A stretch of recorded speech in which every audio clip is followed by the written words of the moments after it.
December 21st, 1968. The shortest day of the year, but in significance, perhaps one of the longest in the flow of history. This is Apollo Saturn Launch Control. We are still go at this time. T-minus 15, 14, 13, 12, 11, 10, 9. We have ignition sequence start. The engines are on. 4, 3, 2, 1, 0.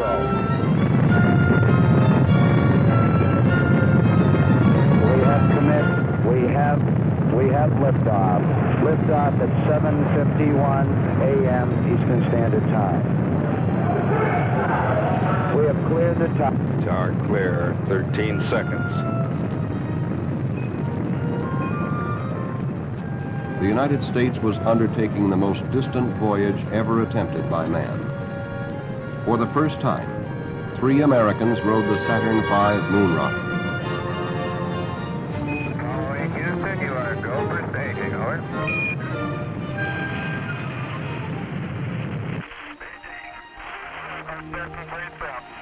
Roger, understand, sir.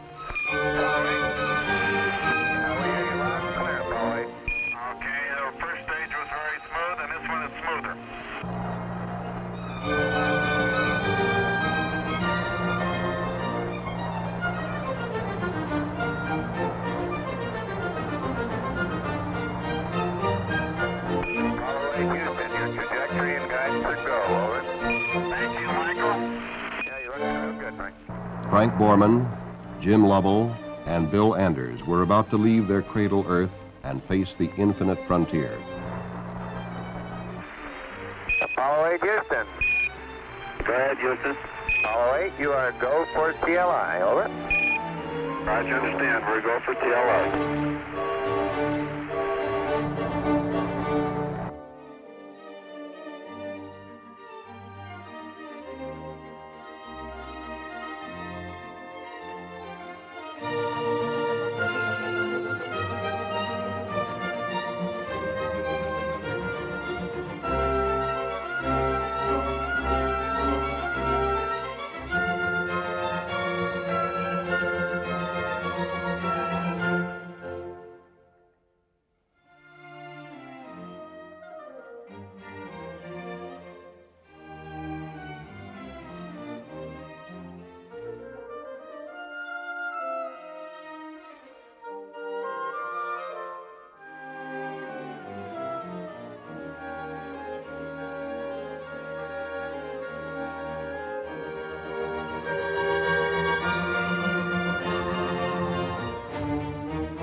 So most of us only get to see what's right in front of us, the sidewalk, the building, the trees. But when you were in space, you had this opportunity to see the planet as a whole, this beautiful blue planet. What was that like? Well, before we got to the moon, I was able to look back at the Earth, and it was about the size of my fist at arm's length. And you really couldn't see any details. It was kind of, you couldn't see the continents even, and even the people from orbit. You don't see many man-made features, if any, from space. But I thought that it was really kind of it was at Christmas time, and it was like a fragile Christmas tree ornament. And I thought to myself, it's too bad we don't treat it more like a Christmas tree ornament. And then when I was lucky enough to take the iconic Earthrise picture, which basically kicked off the Earth Day and that kind of thing.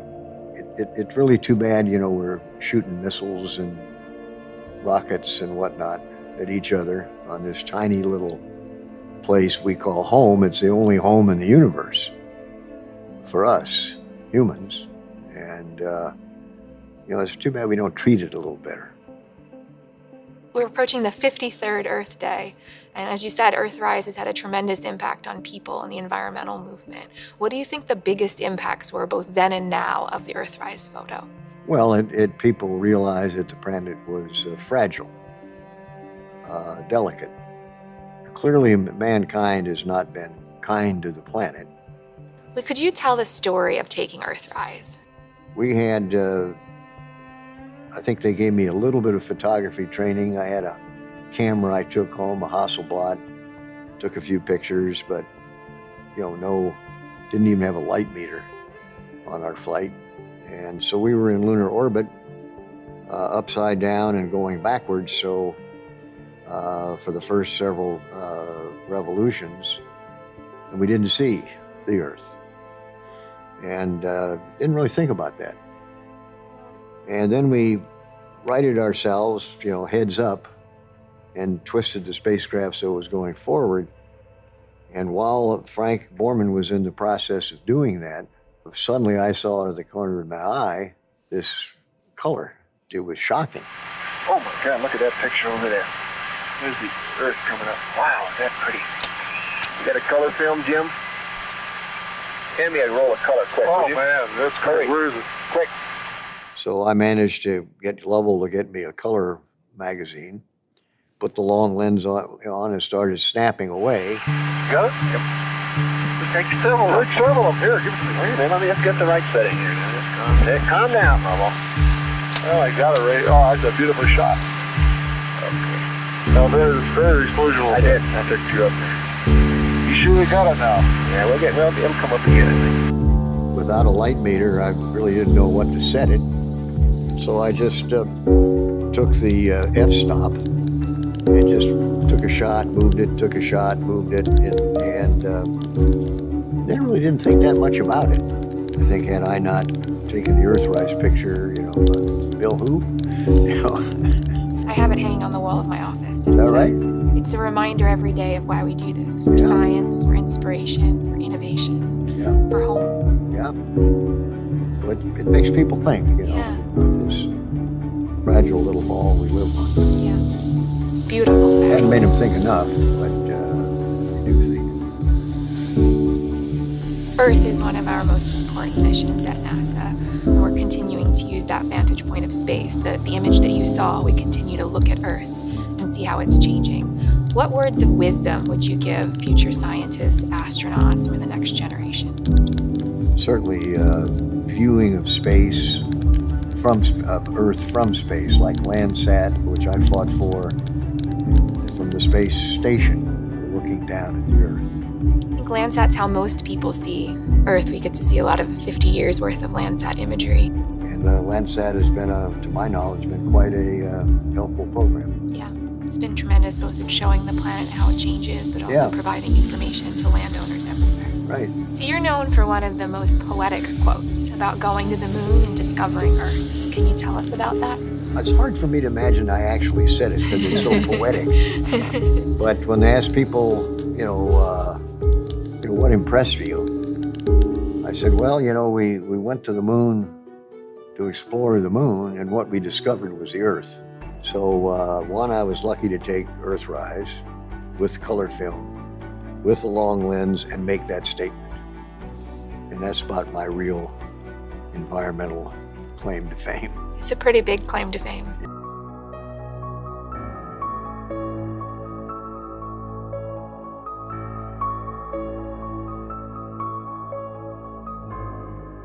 I said, well, you know, we went to the moon to explore the moon, and what we discovered was the Earth.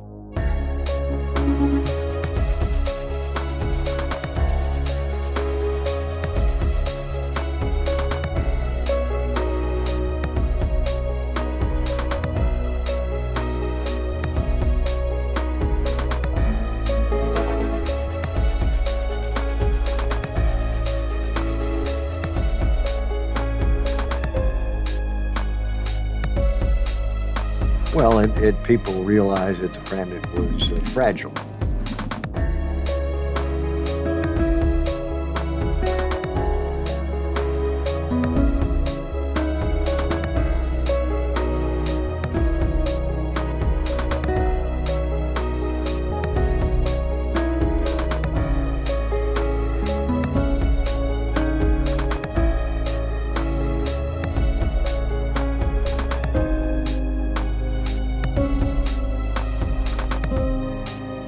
Delicate.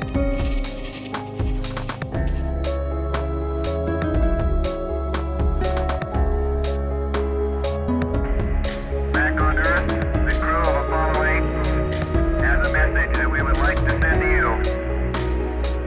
In the beginning, God created the heaven and the earth. And the earth was without form and void, and darkness was upon the face of the deep. And the Spirit of God moved upon the face of the waters.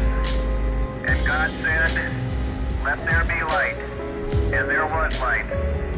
And God saw the light, that it was good. And from the crew of Apollo 8, we close with good night, good luck, a Merry Christmas, and God bless all of you on the good earth. It's important for America to be at the forefront of space exploration. That drives technology, one of the important facets of the Apollo program.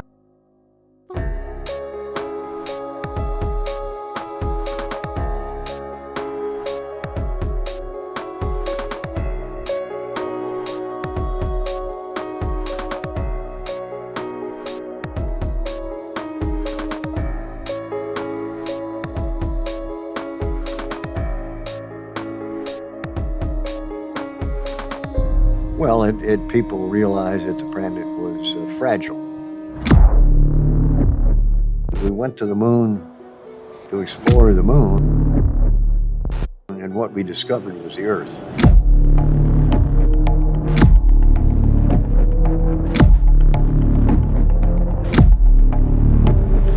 That's about my real environmental claim to fame.